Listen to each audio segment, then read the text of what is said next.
Good morning, শুভ সকাল। মামার daughters চ্যানেলে তোমাদের সবাইকে স্বাগতম। আশা করি তোমরা সবাই খুব ভালো আছো, সুস্থ আছো। আমার গলা ব্যথা এখনো কমেনি, এখনো গলাটা বসে আছে। এখন বাজে ঘড়িতে সকাল 7টা। এখনো রাধিকা এখন সবে ঘুম থেকে উঠেছে।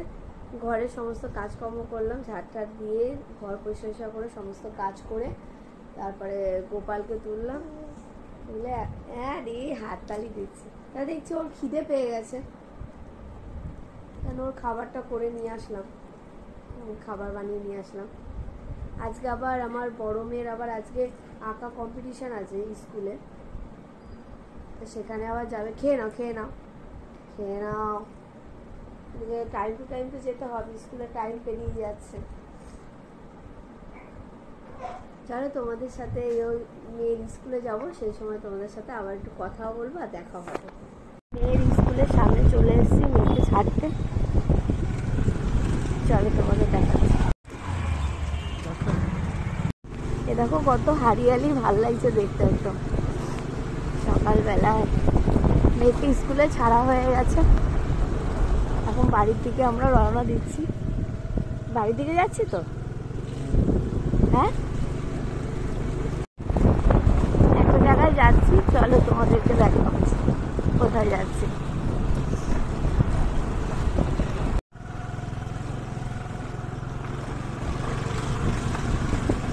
ঘুমিয়ে পড়েছে রাধিকা,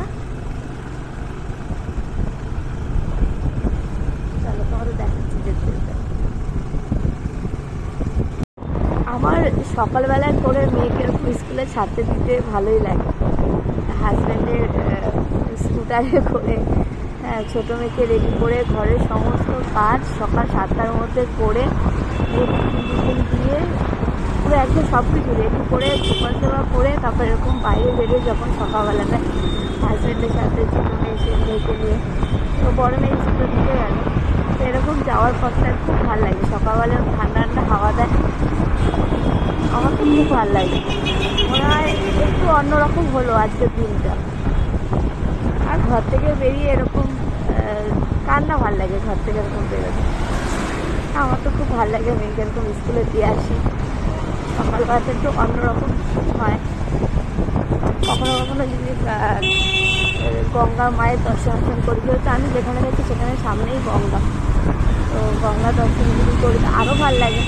জানি না আমি আমার হাজব্যান্ডকে বললাম যে তুমি কোথাও নিয়ে যাচ্ছ, বাড়িতে যাচ্ছ? তো বললো কিছুই বলবো না, দেখি কোথায় নিয়ে যাচ্ছে, চলো তোমাদেরকেও দেখাচ্ছি।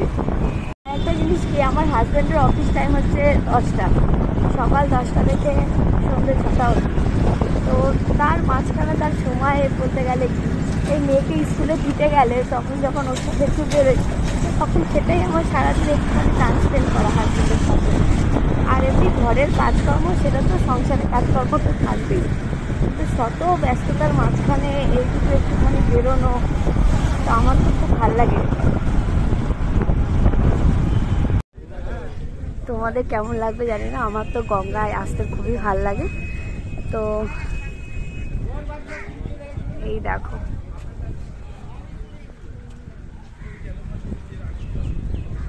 সকাল সকাল গঙ্গায় আসতে কার না ভালো লাগে বলো, আর সেখানে আমাদের বাড়ির সামনেই গঙ্গা। এই দেখো কি ভালো লাগে আমার এখানে আসতে। আমি যখনই আমার হাজব্যান্ডের সাথে আসি, হচ্ছে তো একটু সময় থাকে নিয়ে আসে, তো আমি এখানে একটুখানি বসি। এই যে জায়গাটা, এই যে এখানটা এখন একটু বসবো, একটু গঙ্গার হাওয়া খাবো, তারপরে বাড়ি চলে যাব। বাড়িতে গিয়ে রান্নাবান্না আছে, মেয়ের স্কুল থেকে আবার ও নিয়ে আসবে, নিয়ে এসে অফিসে যাবে, অনেক কাজ থাকে। তো আমার এই দৃশ্যটা দেখতে খুব ভাল লাগে। আর তোমরাও আমার সাথে এরকম সকালবেলায় গঙ্গা দর্শন করো। একটু বসবো 5-10 মিনিট, বসে তারপর বাড়ি চলে যাব। ঠান্ডা লেগে চলে, কাশিও হচ্ছে। তোমাদের কিরম লাগে আমার সাথে এরকম গঙ্গা দর্শন করতে, কার কার এরকম ভাল লাগে? আর কি ঠান্ডা ঠান্ডা হাওয়া দিচ্ছে, এত গরম একটা শান্তির একটা হাওয়া। এই দেখো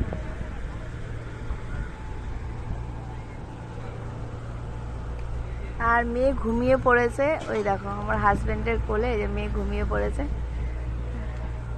চল একটু বসে নেই, তারপর 5-10 মিনিট পর চলে যাবো, যখন তারপর যাওয়ার সময় তোমাদের সাথে কথা হচ্ছে। মেয়েকে স্কুল থেকে নিয়ে বাড়িতে ওর বাবা নিয়ে আসলো। আমি ঘরের সমস্ত কাজ আমার হয়ে গেছে। এই যে ছোটো মেয়ে এখন খেলা করছে, এটা দিয়ে খেলছে এখন। আজকে হঠাৎ কি হচ্ছে জানি না, বড় মেয়ে অ্যাকচুয়ালি চা করতে জানে না।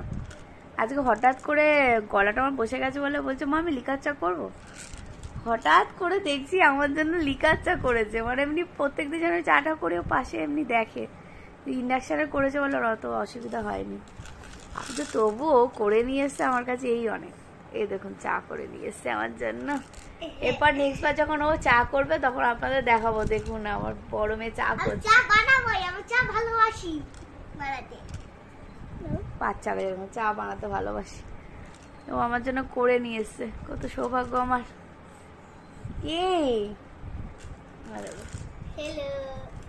বাড়িতে আসলাম, এত কাজ ছিল ঘরের, এখন একটুখানি ভাবছি একটু রেস্ট নেই, তারপরে গিয়ে আবার রান্না বান্না রয়েছে, অনেক কাজ আছে আজকে।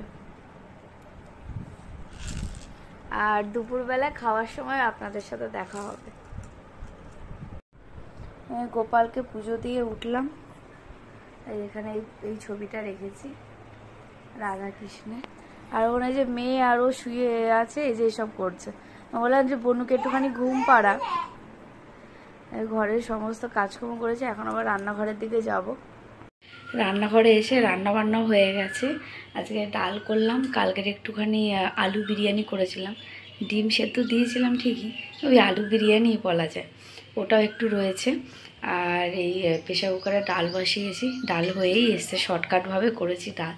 যখন বাইরে ছিলাম হায়দ্রাবাদে তখন এইভাবেই ডাল করা হতো, তো ওই রেসিপিটাও আমি কালকে দিয়ে দেবো, তো তোমরা পেয়ে যাবে, তোমরা দেখো ডালটা।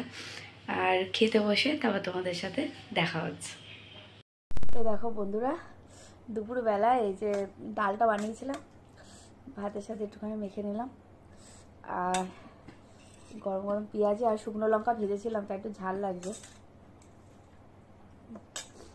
তোমরা ভাবতে পারো যে ভাত খাচ্ছে দুপুরবেলা, তার চামচ নিয়েছে কেন?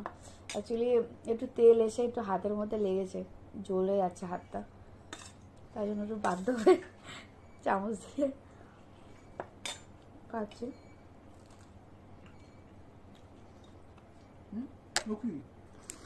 আজকে সারাদিনের ব্লগটা যদি তোমাদের ভালো লেগে থাকে, আমার গলার যেহেতু ব্যথা করছে, ঠান্ডা লেগেছে খুব, তাই জন্য কথাটা খুব একটা পরিষ্কার আসছে না, বুঝতে পারছি। তো তোমাদের আজকে সারাদিনের ব্লগটা যদি ভালো লেগে থাকে, তোমরা অতি অবশ্যই লাইক করে দিও, একটু সাবস্ক্রাইব করো, আর আমার পাশে থেকো, চ্যানেলটির পাশে, মম অ্যান্ড ডটার চ্যানেলের পাশে তোমরা থেকো।